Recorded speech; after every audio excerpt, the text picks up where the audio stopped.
Ben Schneider, que me acompaña esta mañana, es autor del libro Post-Crisis, de una época de cambios a un cambio de época, que este libro, un libro que estoy segura será un material de cabecera para todos los empresarios de todos los sectores y de todos los niveles, porque trata sobre las decisiones que tienen que tomar los empresarios en un marco de crisis internacional. Buenos días, bienvenido. Bienvenido. Existe un indicador que me llama la atención aquí en su publicación, que trata sobre la caída de las ventas de las empresas, que en tiempos de crisis solo corresponde a un 4%, mientras que los errores en las estrategias explican el 70%. Parece que las empresas pues tienen el mayor impacto por no saber tomar decisiones en una época difícil. Así es, en realidad es muy importante estar al tanto de lo que sucede en el mundo, y lo que sucede en el mundo también está relacionado con los temas económicos, pero muchas veces un emprendedor, un empresario que maneja una empresa pequeña, mediana o grande, invierte mucho tiempo en el tema económico, anda intentando entender que es muy importante. Sin embargo, resulta que 3 doctores de la Universidad de Harvard, los doctores Olson, Van Bieber y Berry, hicieron este estudio donde analizaron caídas en ventas sistemáticas durante 20 años de principales empresas. Y encontraron que efectivamente 4% de las razones de las caídas eran por temas económicos, 23% por cambios en temas regulatorios, cambio de reglas de juego, etcétera, y 70% por tema de estrategia.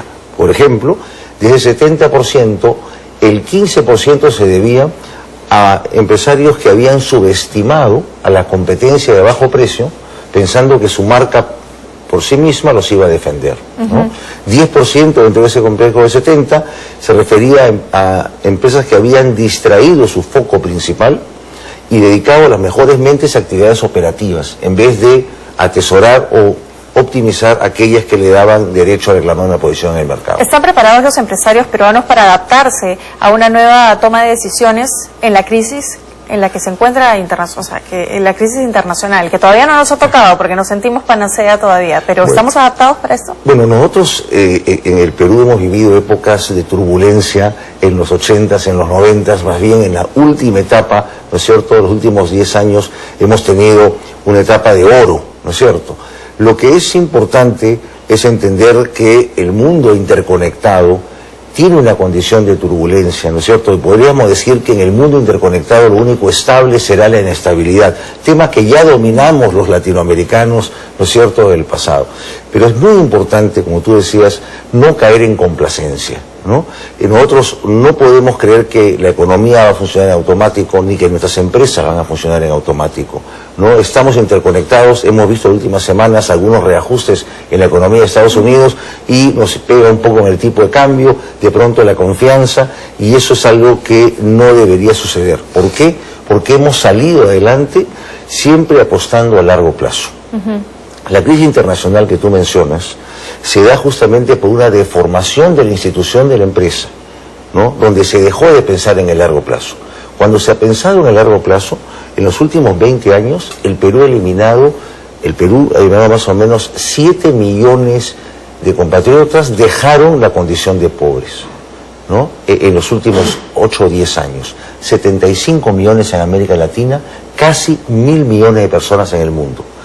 ¿Cómo se ha hecho? En aquellos países que apostaron por políticas pro mercado, políticas macroeconómicas serias, y luego los empresarios que manejan empresas pequeñas, medianas y grandes hicieron lo suyo. Ahora, lo que dice el título, ¿no? De una época de cambios a un cambio de época, aquí se está motivando de repente a los empresarios a reformular la manera de conducir sus organizaciones. En este marco, usted habla sobre el círculo virtuoso y también el círculo vicioso de las empresas. Explíquenos un poco de esto, por favor. El círculo virtuoso es un poco lo que te explicaba en cuanto a la eliminación de pobreza producto del desarrollo, ¿no es cierto?, de las actividades empresariales, que como institución es la institución más poderosa para desarrollar a los individuos y con ello a sus familias y con ello a la sociedad, ¿no?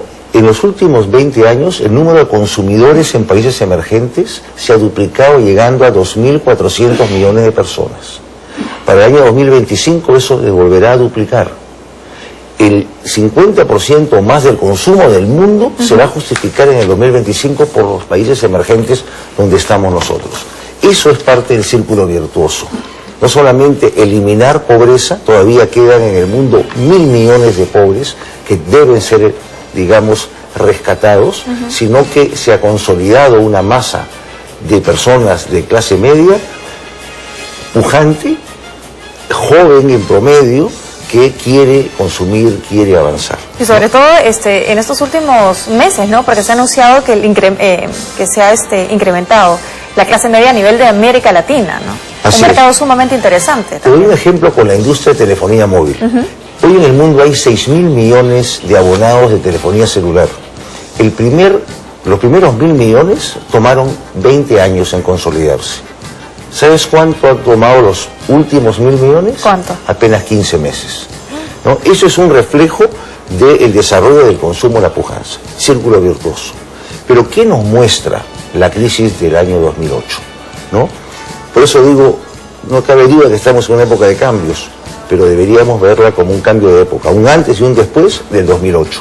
Porque cuando los agentes económicos tergiversan sus roles, por ejemplo, cuando los bancos no asignan el crédito según el riesgo, cuando las empresas que miden el riesgo, ¿no es cierto?, como Moody's y otras, no se aplican adecuadamente, o las instituciones no controlan, o los consumidores asumimos actitudes irresponsables de consumo, endeudándonos sabiendo que hay que pagar pero no sabemos cómo. ¿Qué pasa ahí entonces? Pasa lo que ha pasado, que el mundo se remece, el sistema económico mundial se resiente, los gobiernos tienen que salir a rescatar empresas que eran muy grandes para caer y luego desfinancian sus presupuestos. Así es, eso sería entonces el círculo vicioso. Exactamente. Muy bien. Entonces, el poder de las empresas hoy, otro ejemplo, el año pasado la empresa Apple llegó a un valor de mercado de 622.000 millones de dólares, equivalentes a la economía número 19 del mundo debajo de Suiza. O sea, Apple valdría más que la economía de Arabia Saudita, no de Suecia, de Noruega. Interesante, interesante. Y todo ese material lo pueden encontrar aquí en el libro Post-Crisis, que se lanza cuando el miércoles, el día de mañana a las 26. 7:30 de la noche en el auditorio de la Universidad del Pacífico, así que la entrada es libre. No, y aparte es un manual muy interesante para los empresarios. Y tenemos que saber qué decisiones tomar en este marco de crisis internacional. Un importante manual desarrollado por Ben Snyder, que esta mañana nos ha visitado. Gracias, hasta otra oportunidad. Quiero agradecer, quería solamente mencionar que el prólogo está hecho por Gastón Acurio, un paradigma del empresario del siglo XXI. Y Andrés Oppenheimer ha tenido excelentes comentarios también a su libro. Estoy muy agradecido, Andrés, también. Ok, hasta la próxima oportunidad. Gracias por Entonces, Jaime, continuamos con más.